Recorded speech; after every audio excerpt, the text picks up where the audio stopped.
ನಮಸ್ತೆ ಎಲ್ರಿಗೂ ಸಂಪ್ರೀತಿ ರೆಸಿಪೀಸ್ ಕನ್ನಡ ಚಾನಲ್ಗೆ ಪ್ರೀತಿಯ ಸ್ವಾಗತ.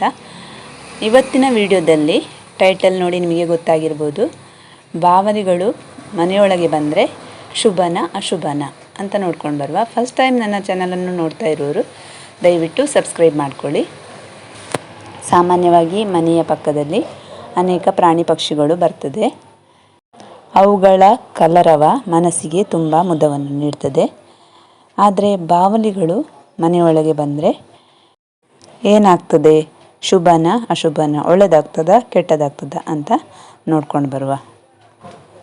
ಬಾವಲಿಯು ಕೆಟ್ಟ ಶಕ್ತಿಗಳನ್ನು ಆಕರ್ಷಿಸುವ ಸಸ್ತನಿ ಎನ್ನಲಾಗ್ತದೆ.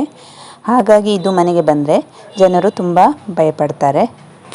ಬಾವಲಿಗಳು ಮನೆಯೊಳಗೆ ಬಂದರೆ ಭವಿಷ್ಯದಲ್ಲಿ ಆರ್ಥಿಕ ಸಮಸ್ಯೆ ಉಂಟಾಗ್ತದೆ ಎನ್ನುವ ನಂಬಿಕೆ ಉಂಟು. ಮನೆಗೆ ಪ್ರವೇಶಿಸುವ ಬಾವಲಿಗಳು ಆರ್ಥಿಕ ಸಮಸ್ಯೆ ಅಥವಾ ಸಾಲಗಳು ಹೆಚ್ಚಾಗುವ ಸೂಚನೆ ಎನ್ನಲಾಗುತ್ತದೆ. ಹಾಗಾಗಿ ಬಾವಲಿಗಳು ಮನೆಗೆ ಬರುವುದನ್ನು ಅಶುಭ ಎಂದು ಪರಿಗಣಿಸಲಾಗುತ್ತದೆ. ಬಾವಲಿಗಳು ಮನೆಗೆ ಬಂದರೆ ನಿಜಕ್ಕೂ ಬಡತನ ಆವರಿಸುತ್ತದೆ ಎನ್ನುತ್ತದೆ ಜ್ಯೋತಿಷ್ಯ ಶಾಸ್ತ್ರ. ಬಾವಲಿಗಳು ಮನೆಗೆ ಬರುವುದು ಮಾತ್ರ ಅಶುಭವಲ್ಲ, ಕನಸಿನಲ್ಲಿ ಅವುಗಳು ನಮ್ಮ ಮೇಲೆ ಆಕ್ರಮಣ ಮಾಡಿದ ಹಾಗೆ ಕಂಡರೆ ಅದು ಸಹ ಅಶುಭ ಎನ್ನಲಾಗುತ್ತದೆ. ಇವುಗಳು ಅಪಾಯದ ಸಂಕೇತ ಎನ್ನುವ ನಂಬಿಕೆ ಇದೆ. ಮನೆಗೆ ಬಾವಲಿಗಳ ಹಠಾತ್ ಆಗಮನವನ್ನು ಭವಿಷ್ಯದ ಕೆಟ್ಟ ಘಟನೆಯ ಸಂಕೇತ ಎಂದು ಪರಿಗಣಿಸಲಾಗುತ್ತದೆ. ಆದುದರಿಂದ ಬಾವಲಿಗಳು ಮನೆಯೊಳಗೆ ಪ್ರವೇಶಿಸದಂತೆ ಜಾಗ್ರತೆ ವಹಿಸುವುದು ಮುಖ್ಯ. ಹಾಗೆಯೇ ಮನೆಯನ್ನು ಸ್ವಚ್ಛವಾಗಿರಿಸುವುದು ಬಹಳ ಮುಖ್ಯ.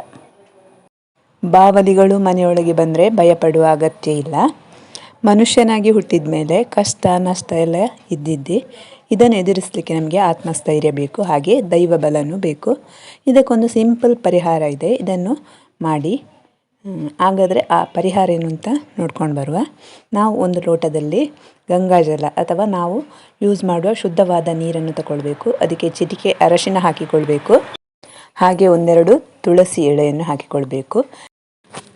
ಈ ಪುಣ್ಯ ಜಲವನ್ನು ಮನೆಯೊಳಗಡೆ ಪ್ರತಿ ರೂಮಿಗೂ ಪ್ರತಿಯೊಂದು ಮೂಲೆಗೂ ಸಿಂಪಡಿಸಬೇಕು. ಇದರಿಂದ ಮನೆಯೊಳಗಿರುವ ಎಲ್ಲ ನೆಗೆಟಿವ್ ಎನರ್ಜಿಗಳು ಹೊರಗೋಗ್ತದೆ. ಹಾಗೆ ನಮ್ಮ ಆತ್ಮಸ್ಥೈರ್ಯ ಹೆಚ್ಚಿಸಲಿಕ್ಕೆ ದೇವರ ಧ್ಯಾನ ಮಾಡಬೇಕು. ಓಂಕಾರದ ಮಂತ್ರವನ್ನು ಹೇಳ್ತಾ ಇರಬೇಕು, ಕಂಟಿನ್ಯೂ ಹೇಳ್ತಾ ಇರಬೇಕು.